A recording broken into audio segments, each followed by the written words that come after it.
and welcome to Rajya Sabha Television. You're watching The Big Picture with me, Frank Pereira.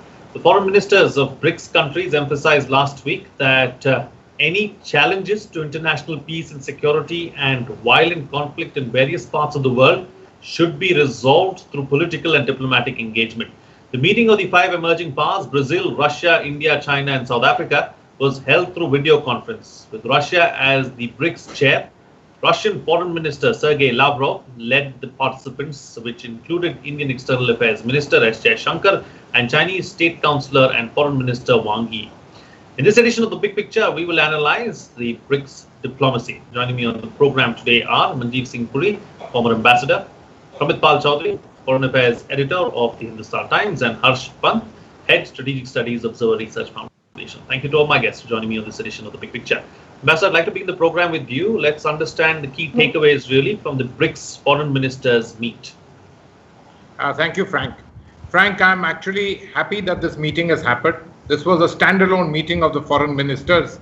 You know, the BRICS summit is supposed to take place this year in Russia, but has been postponed as a result of the pandemic. Usually, the foreign ministers would have met on the sidelines of the United Nations General Assembly. Even that does not appear possible at all this year. So it was good that the summit was held. And I am glad that you've highlighted one of the important aspects, the takeaways which are there, that look, let's go for political dialogues everywhere in the world. That's what matters. But then remember, these are the foreign ministers that are talking, and foreign ministers are resolute, tough in their talk, but they are about talk and diplomacy. As far as I'm concerned, the important takeaways are, of course, the ones about celebrating 75 years of the United Nations. But I'm glad that we've got the BRICS on board of saying that the UN does need reform. And it was useful to see that the media statement actually pointed out to saying that, look, we have to do something about the Security Council. Now, I know this is a long story, but it's a good thing that it has happened and we are taking things forward. I was also happy to see a kind of resolute coming together of the BRICS countries on counter-terrorism. Now, don't forget, this is important for us. We have been a country which has faced terrorism for a very long time, and we have a very good reason for it. And if you get some of the larger countries in the world to come on board on counterterrorism, that's particularly important. I also see good things in the area of ICT, digital technologies, and so on. But also in the area of WTO, that we look in terms of trying to see what we can do about a regulated and well-run World Trade Organization to the benefit of everyone. Let me make one or two points to you which are not just about the coming together. The media statement mentioned something about COVID. It mentioned something about BRICS efforts on developing vaccines and stuff like that. Now let's remember that a Russian vaccine is already out there. We are hearing things about something the Chinese are doing. In India, there are several trials which are going forward. You know, we are 42% of the world. We matter. And I think for India, coming together with these other large countries, no matter the fact that, you know, at the moment we have a serious issue, a very serious issue, one of them with our neighbors, but coming together is something which is good because it allows us to expand the space possible for countries which are developing countries and countries which are pushing forward on the way the world is currently structured and for finding a place for ourselves. And I think this is particularly important that we have Brazil and South Africa with us, who are also our partners in IPSA. But in this forum, along with two permanent members of the Security Council, two heavy hitters in the world, it's particularly important. It allows us to say our words, put our perspective forward. Remember, we will be hosting the next BRICS summit. This year is Russia, the next year is India. And so therefore, keeping this going is extremely important for us. And I'm glad that the foreign ministers met and discussed the matter. Absolutely. All right, Pramit, let me bring you to the picture now. You know, it's pandemic time, of course. How has the pandemic impacted the BRICS nations? We saw Brazil was badly affected. We saw that, you know, India is also going through a rough phase. Of course, the death rate is not as high as anywhere else in the world, but still the number of cases and, you know, and the growth, the Q1 results of the first quarter, of course, also came out and told us how badly we've been impacted. So looking at the BRICS nations as a whole, how have they been impacted by the pandemic, and also why is this important, or why was this important extremely crucial?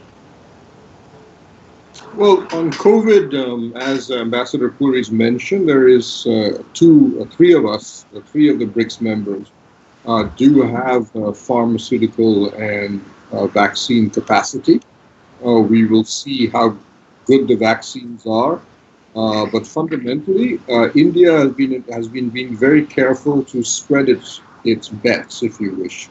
We have carefully tied up with almost every major vaccine program in the world, partly because we are the world's biggest manufacturers of vaccines. Almost 60 to 70% of the world's vaccines are today produced by Indian companies. So only India actually has the mass capacity to produce doses at very low prices. I mean, the Serum Institute alone can produce 1.5 billion doses at the price of US 50 cents each. And nobody else, no other country in the world has that capacity. Even a lot of the factories in Europe, for example, which do vaccines, are actually owned by Indian companies. So the BRICS is one set of countries, if you wish, both as users of the vaccine, because South Africa and Brazil and India, to some extent Russia, are all being badly affected by COVID-19. South Africa represents 50% of all the cases in Africa, and I think Brazil is close to being about the same in Latin America. So you have, should we say, we have a stake in the entire COVID issue. So that's, I think, not a surprise.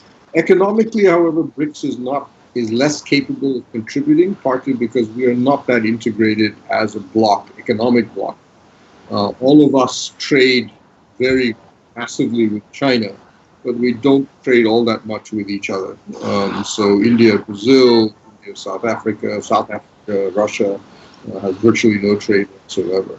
So that's been always something we've been working on within the BRICS, but that's a road under construction. So that will take a while. Economically, I don't see us being able to do very much, though we have some common concerns about what's happening. And as I think others, as Ambassador Puri mentioned, and you mentioned, that we're doing this, the summit's being held under the shadow of a fair amount of friction between India and China. So I think it was important for India to make it clear, one, that as far as the BRICS was concerned, India's commitment to the BRICS wasn't going to be rattled or reduced because of the problems it has with China. It also didn't want to humiliate Russia, a country that still has a good relationship with. And I think what we'll see in one of the games that we've been playing, if you wish, a normal diplomatic game, is to use almost any possible venue to send messages to China or to other countries who have some that China potentially listens to about our concerns about what's happening at the border. And I think there's insistence that we settle differences politically and diplomatically is one of those messages that we would be able to send. Absolutely. So let me take this particular aspect forward with you, Harsh. As far as personal issues are concerned, do you believe that they come in the way multilaterals and can jeopardize the larger issues at hand? Well, certainly, Frank, I think there is always that possibility. And so far, it seems that India has taken a cautious, pragmatic approach to this whole question and not allowing this particular friction to override or overshadow its engagement with China in multilateral platforms. But I think, what is important and very interesting conceptually is some things that, Indian policymakers have been saying for some time. If you see, Foreign Minister, for example, talking about, he gave an interview a few weeks back where he talked about, the failure of multilateralism. And therefore, and then he talked about how we have these various platforms available to us where we can where we are able to integrate ourselves with the larger international community without getting bogged down into the larger problems that multilateralism is facing at the moment. So I think there is a larger conceptual issue as well, and I think Ambassador Puri juxtaposed it very well when he talked about UN and I think what is the 75th year of the UN and how what happens going forward, and the statement that came out of BRICS also talked talked about multilateralism, how to strengthen multilateralism. So I think one aspect here is, which is important, is how does India, posit itself in a world which is facing severe problems on multilateral front.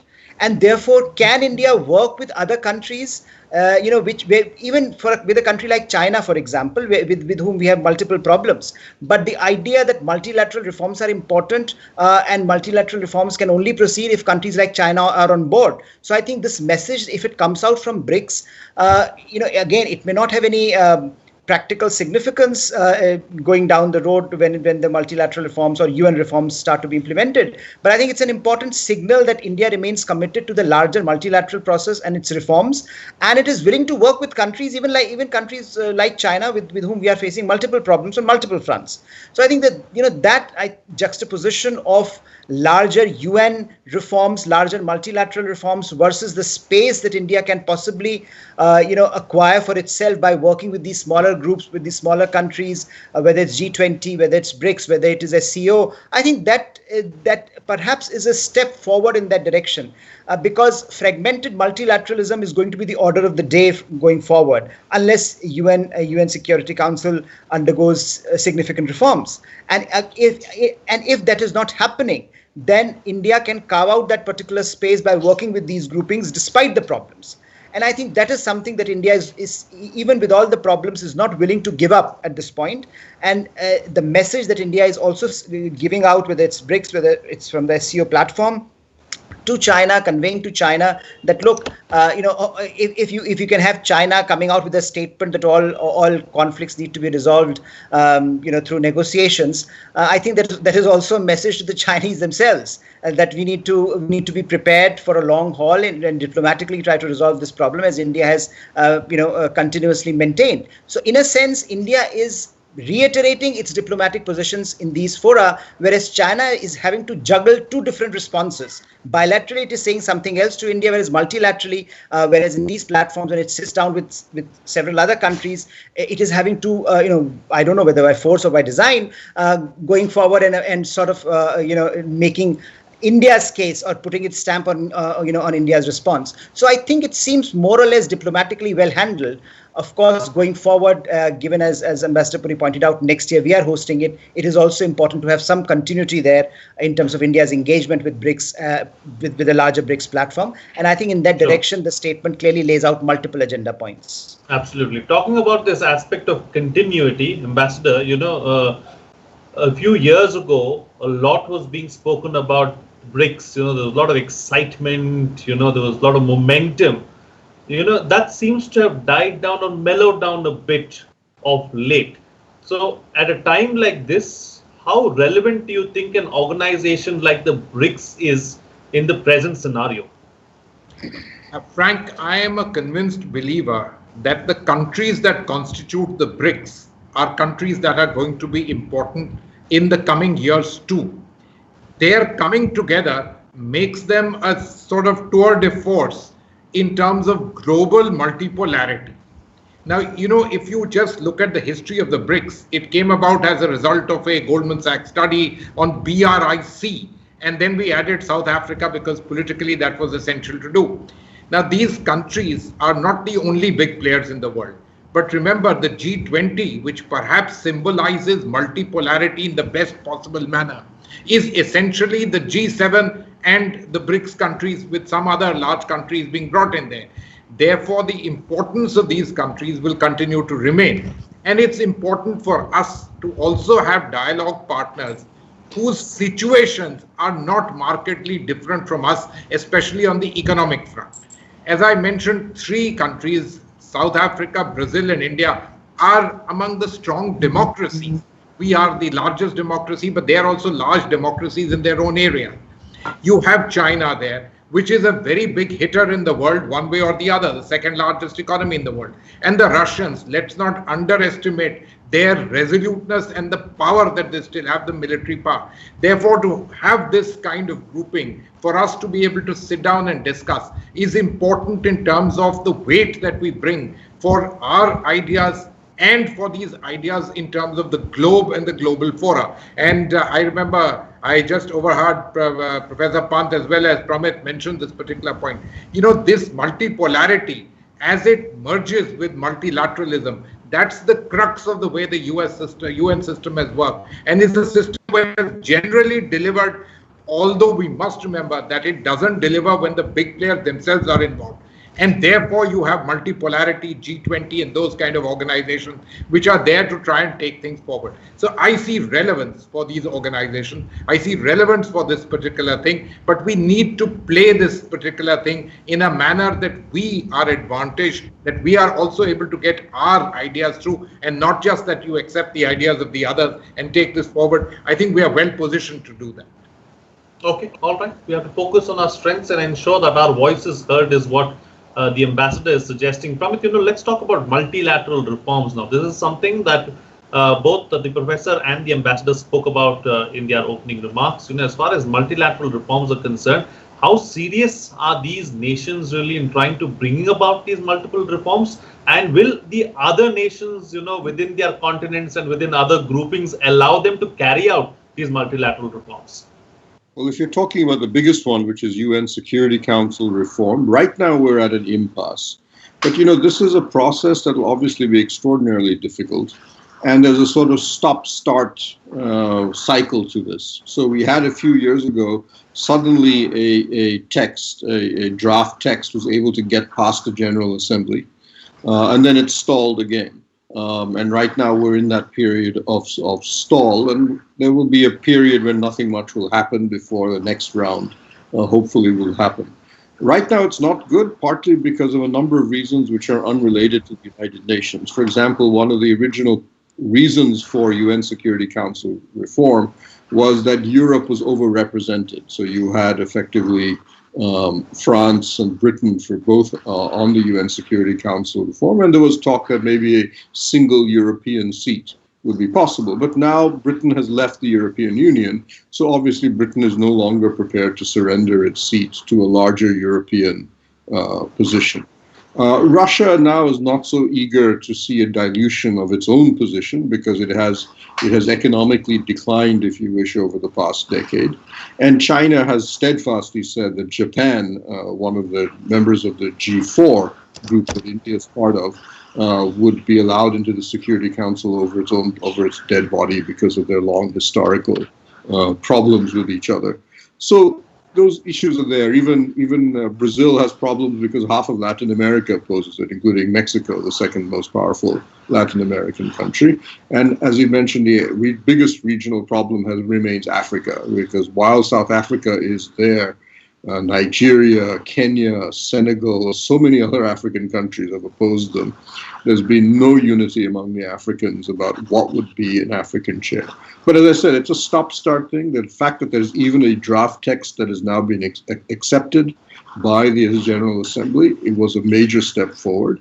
And there was a fair amount of resistance from China and a few other countries on even getting that through, but it did pass.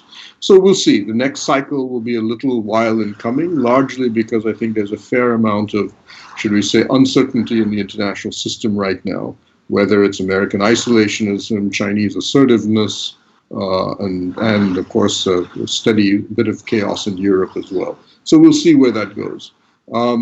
It's the other multilateral organizations I think we are more concerned about. The WTO has been mentioned. We are not necessarily a very active WTO member in many ways, but we are definitely invested in the WTO structure.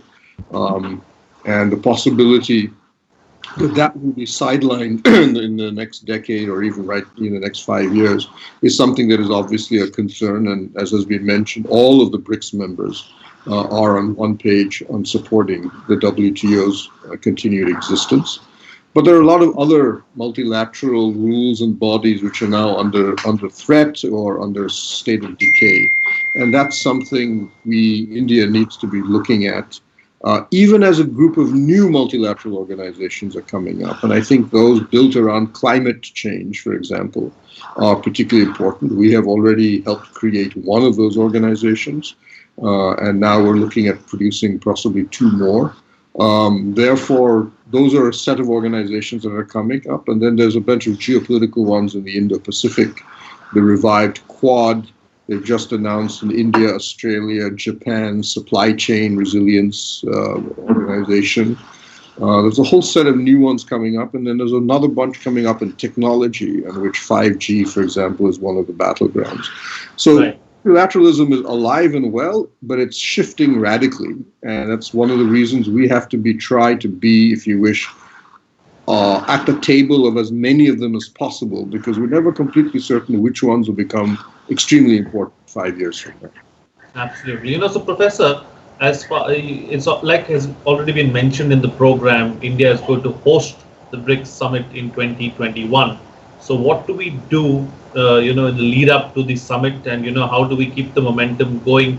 What is it that we talk about? How do we ensure that the BRICS stays even more relevant in the months to come? Well, I think much of what we have already done is I think we'll have to pursue that approach, in the sense that if you recall last time when the BRICS summit happened, when India chaired it in Goa, there was and it was hosted by India in Goa. There was this issue of terrorism, which I think was pretty front-loaded by India. And I think the point that Ambassador Puri made, that we have to use BRICS as a platform where our ideas, our views, and our interests are also represented. Not simply, we don't want an agenda that is being shaped by others. And therefore, in the past, we have been able to push through certain issues which matter to India. And I think that is very important when you look at how India has been dealing with, in fact, a country like China, because we have a China problem, and that is bilateral, and we have a China problem where issues related, which are very important to India, for example, like terrorism, sometimes get marginalized with China, because China takes a different route on that question bilaterally. So I think using the multilateral fora, using a platform like BRICS allows us that leverage vis-a-vis the Chinese, which we don't otherwise have. So in a sense, issues like terrorism, issues like coordinated response to counter-terror related problems, and I think also this fact of what we have been discussing, how do we evolve a multilateral order that responds to our needs, and not simply the needs of the Chinese, but also our needs. And I think that is an important point to be put on the agenda, because Chinese clearly are interested, and as Pramit was talking, we are looking at a proliferation of initiatives across the board. And a lot of the times what is happening is this coalition of the willing is emerging, where you have issue-specific coalitions are now taking hold of in various parts of the world on various issue areas. So I think to shape that, India needs to be much more proactively engaged with this process with all sets of countries. And I think that is why it is important for India to be represented at BRICS, to be represented at SCO, to be represented at various plurilaterals that are emerging, minilaterals that are emerging, trilaterals that have been talked about, especially in the Indo-Pacific, especially in the kinds of issues that are now going to dominate the next decade, whether it's technology, whether it's climate change, whether it's the fourth industrial revolution, etc. And I think on those issues, India can shape an agenda at this point in time, which perhaps will align India's bilateral agenda with these countries with the larger multilateral agenda. And I think that is where India should be moving as it plans out its next year's summit. Okay, time now to get quick closing comments from all my panelists with the best way forward, starting first with you, Ambassador. Frank, thank you very much. Look, I'm a very convinced believer that India has a manifest destiny. We are the 5th largest economy in the world. We are on our way to becoming the 3rd largest. We have to become players not only in our region, but we need to be a voice which is heard in the world. The BRICS are an important stepping stone for us, and we are fortunately hosting the next summit after a year. We are also going to be hosting the G20 summit. And so we have really unique opportunities. This is the 75th year of the United Nations, but because of COVID and a variety of other reasons, much is not there on the agenda of the commemorative declaration itself. But as Pramit pointed out, these are processes that must go forward, and we are the demandiers. We need to push for them. The Russians and Chinese won't push for them, the Americans won't. But we are the demandiers, we need to push for them, and we need to try and see that we are there. Climate, I think we should just not underestimate the importance of this matter, no matter that the global lockdown has for a moment resulted in GHG emissions coming down. But this will be one of the defining features, and we need to position ourselves so that we actually sit around the table, the horseshoe or any other table. Thank you. Okay, all right, Pramit. Yeah, so I think it's been relatively clear from everything we have said that the global system is changing. New issues are arising, new coalitions are being tested and formed.